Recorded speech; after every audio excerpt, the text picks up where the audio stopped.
New offensive line coach Andy Dickerson was asked how he has the offensive line blocking for a quarterback like Deshaun Watson, and he had a simple answer.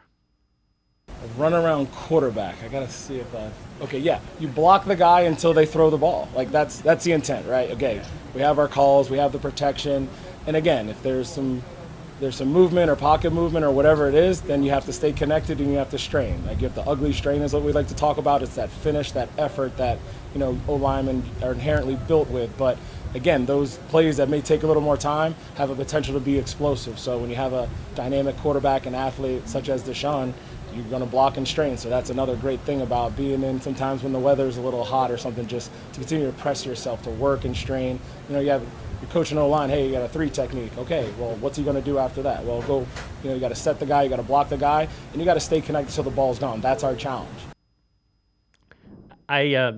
Jeff, I absolutely loved the answer.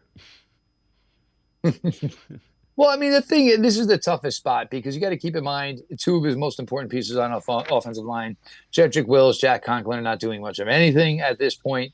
We keep hearing that they should be ready to go week 1. So it's truly hard and one of the most difficult things to evaluate in what we are given right now in camp is offensive line play. You just don't see enough. There's always an early whistle because you're trying to make for so much protection and trying to save guys.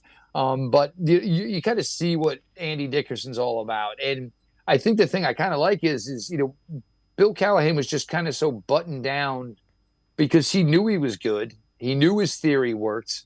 He knew he would get the best out of whatever you gave him because he had the track record to prove it. Andy Dickerson is a new experience for him. Obviously, he's breaking into some new pieces with a guy like Zach Zinter, but also trying to bide his time till he gets Conklin and Wills back.